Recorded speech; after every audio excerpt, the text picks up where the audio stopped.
So hi guys, welcome to another episode of Lockdown Editing. So tonight I'm gonna continue from the previous night where I looked at some of the zines and mentioned how making cheap zines is a good way to sort of practice editing and sequencing your projects and perhaps seeing how your projects and your photographs might look like in the printed form. So let's begin. So the first zine I'm going to look at tonight is Somewhere Only I Know by Donna Chu. She lives in Singapore and she did this mentorship project with me quite a few years ago. When I first met Donna, she was kind of doing street photography, quirky sort of street photography work. And when she joined this program, I remember she wanted to do a family project. I think the impetus or the starting point back then was she wanted to document her parents or her in-laws, I can't remember, who were living in Malaysia or Hong Kong. And then along the way, she made like, your documentary type images where she took pictures of, them in their private spaces going about their daily lives. But I think at some point during the mentorship, the results weren't that satisfying to her. So we thought of new strategies. So this is the first time that Donna has worked with collages, fusing together images from their family archive, found images, from different places, magazines, and so forth, and also fusing in images that she took. I think same strategy as some of the others that I showed the other week. One key image wraps around, but you see one part and then you see the other part on the back. There's a statement at the end.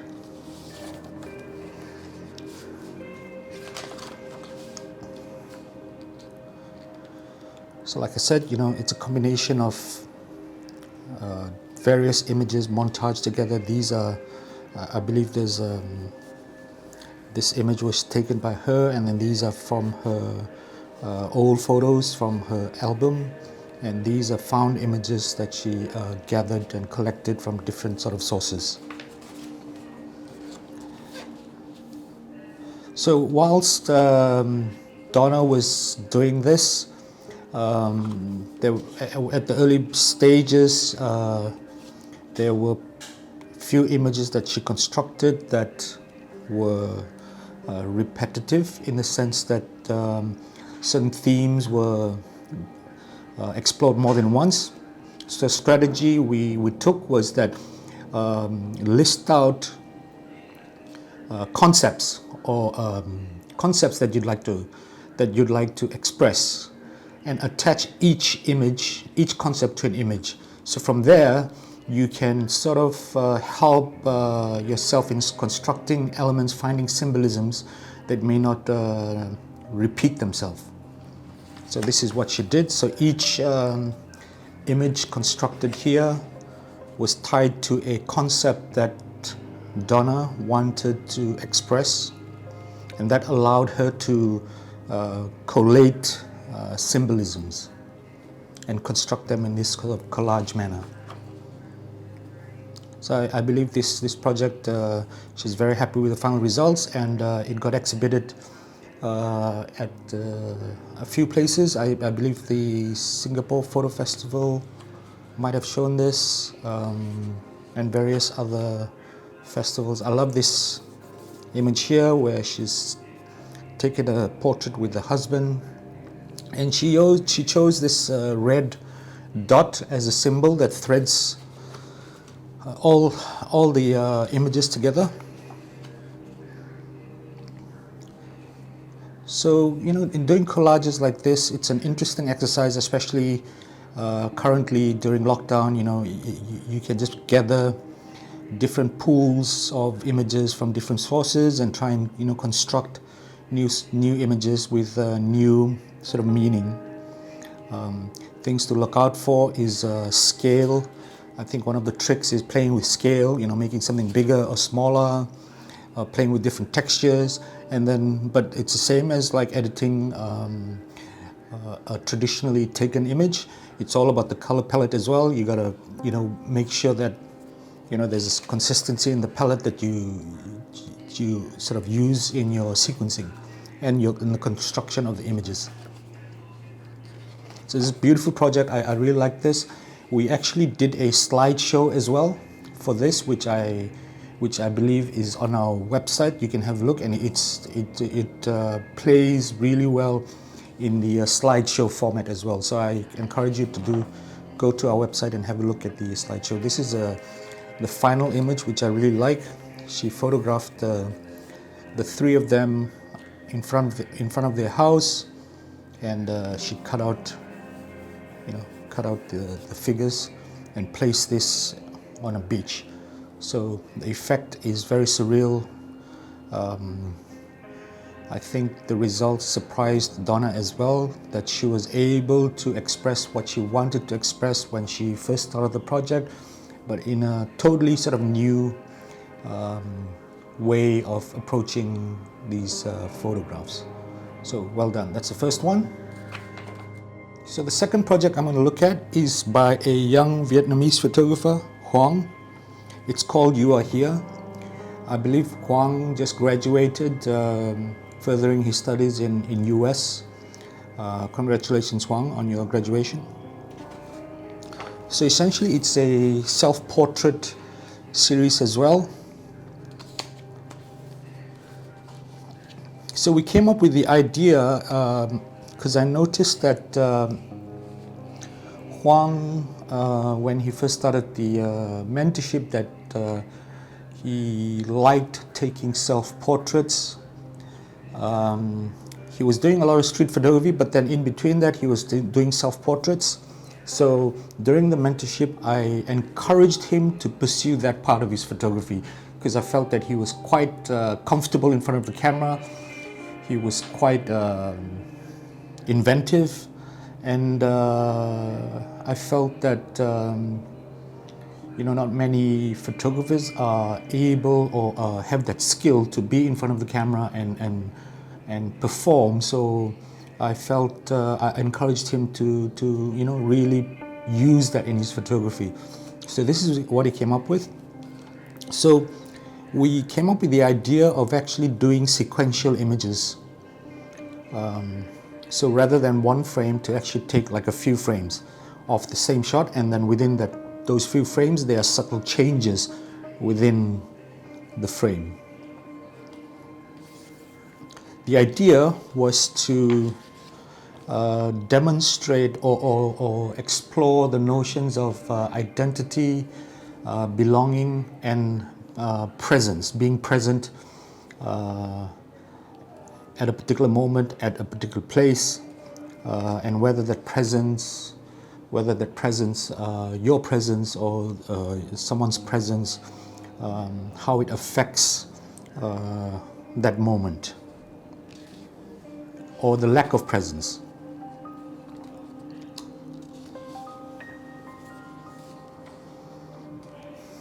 So I felt this was beautifully done. I really liked what he did.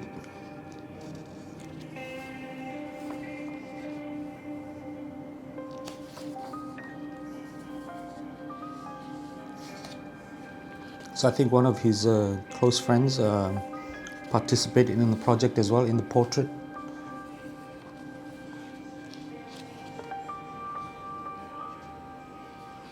Very delicate images, I felt. So as you can see, they're all played out in sequences.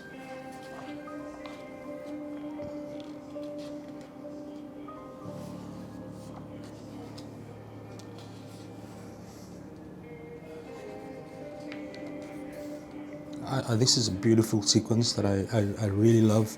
I love the art direction and the setting excuse me, of where these images were taken.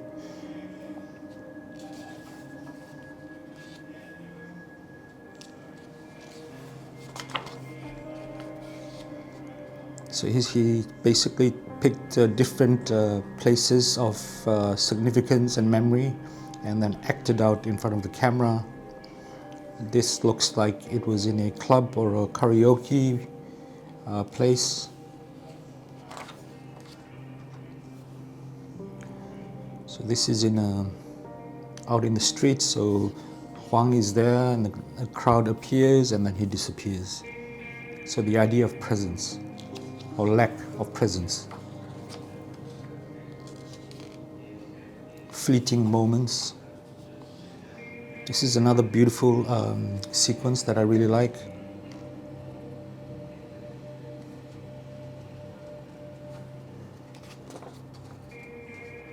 So this one we played out a sequence that was a bit longer.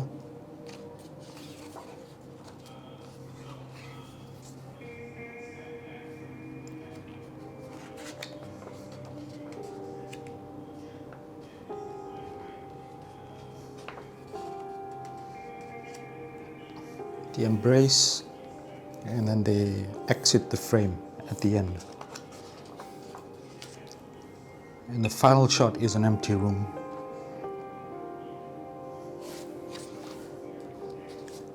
Same strategy. The cover is one key image and it opens with one side and flips back to the other side. So the next zine I'm going to look at is called An Island Called Malevolence. It's by Carol Chow from Hong Kong. In my previous episode, I mentioned quite a few times that when we make a body of work, it's almost like making a film where we construct a world. It could be make-believe or whatnot. We construct the world and we try our best to keep our audience within that world. However sort of surreal, magical, unbelievable, but the point is we create this world and as much as possible we keep it consistent so that when one enters that world as an audience, we don't break out of it. So this was a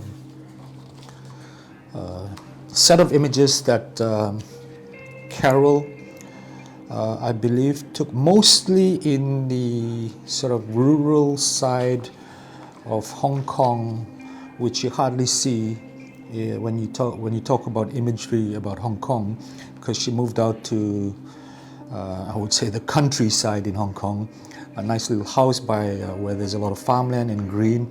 So these images were all taken in that area, most of them, I believe.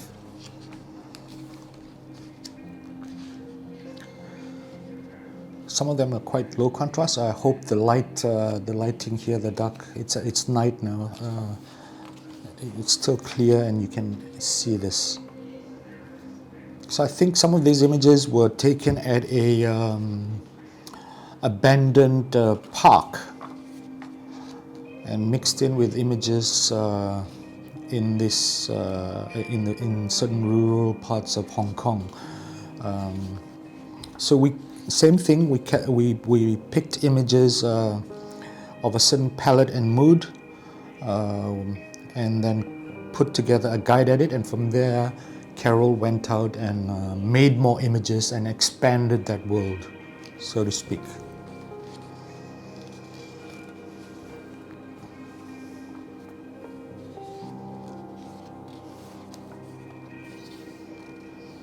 So this is an elephant. So I think this shot was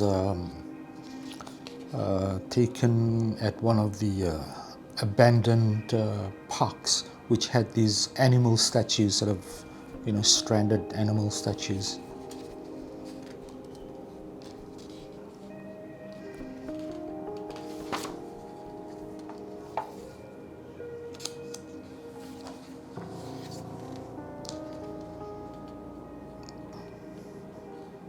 So it's a mood piece. So I think projects don't have to necessarily have a very logical premise.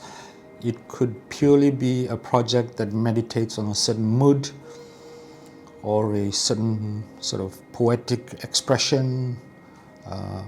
You could meditate on a particular moment in history or so forth.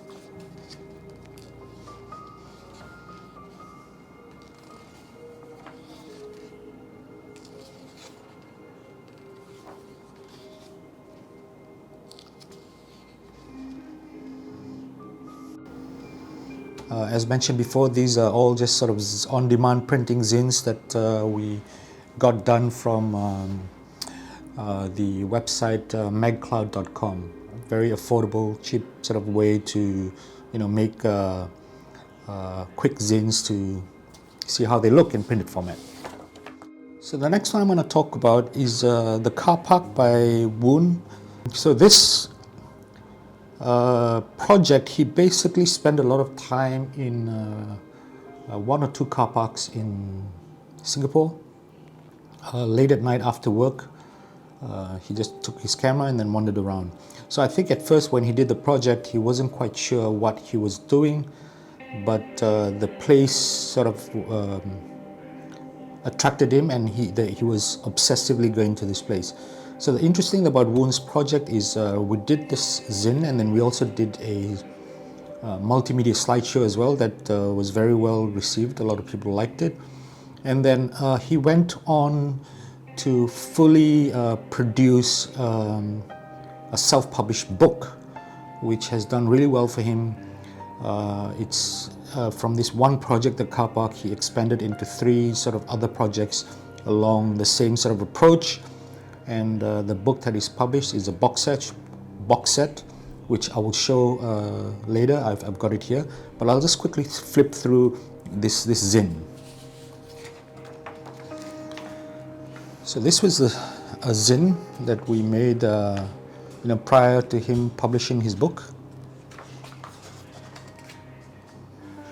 So like I said again, it's about creating a world that exists within this car park,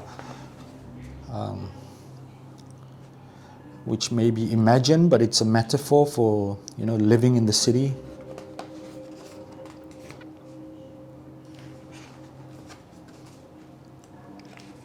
It's beautiful sort of atmospheric work.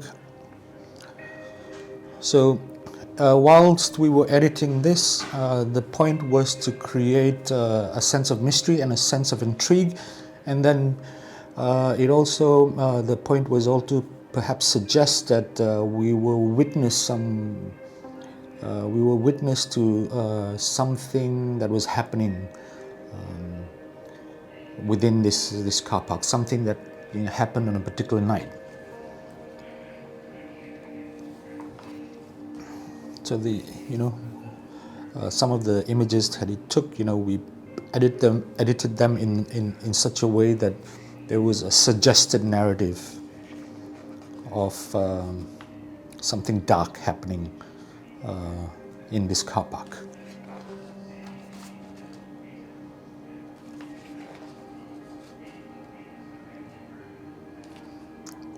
Although primarily, the images are basically observation of mood and lighting within the whole complex.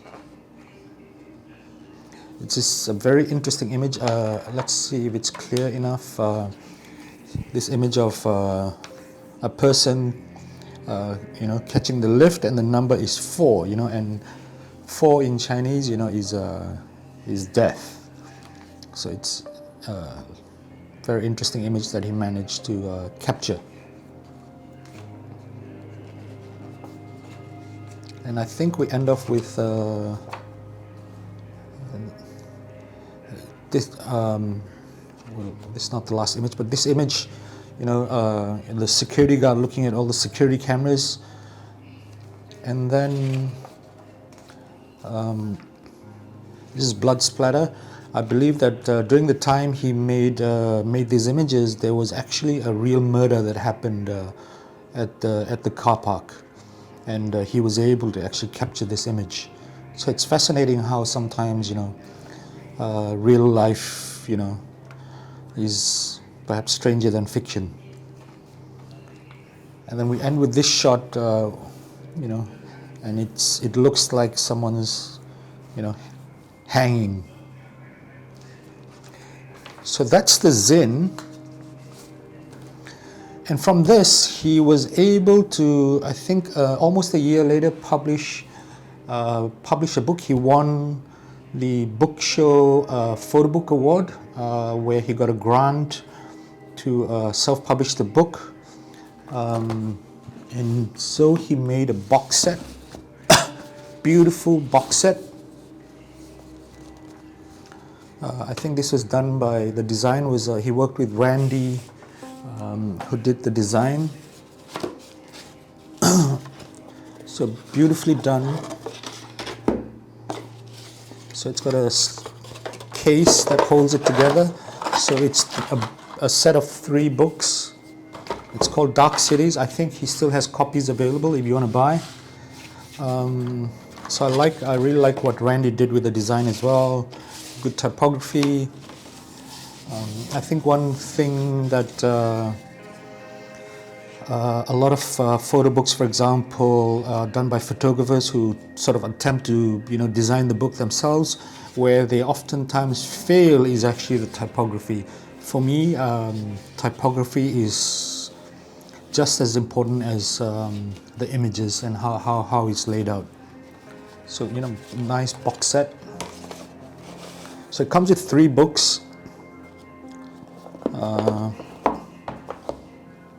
So the first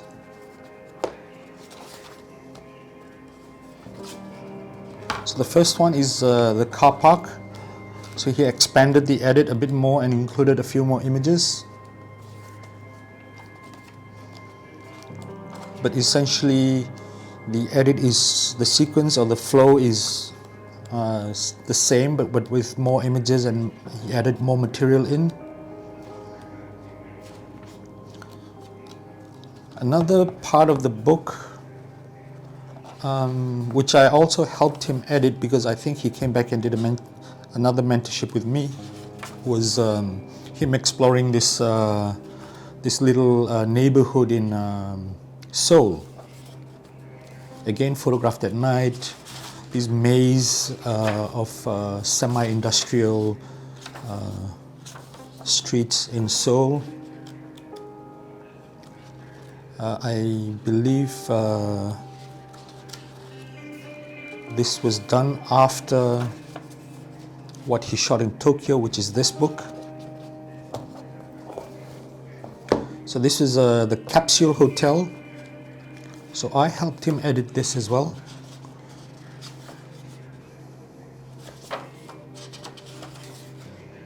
So it has the same mood, but obviously the narrative being sort of implied here is very different to the car park.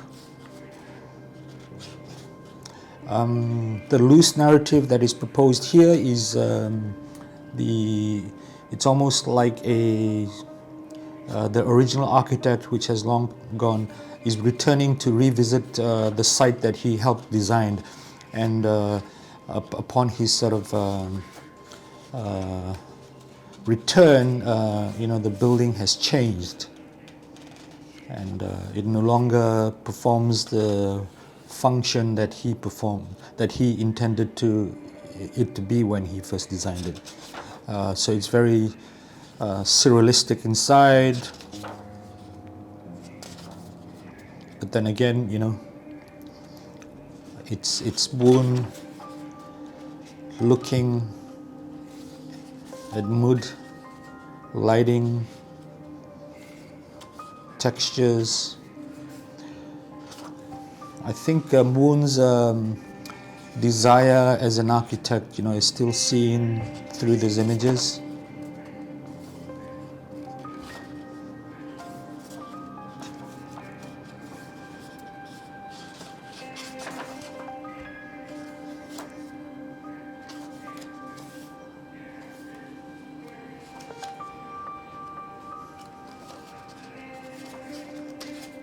Okay, so that's Woon's Car Park, which expanded into a box set with 3 more books, and it's called Dark Cities.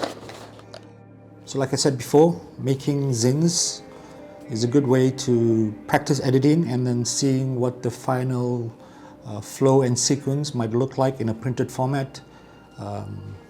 This can be easily achieved using services such as MedCloud, or taking a set, laying them out quickly, and getting them printed at your local print shop.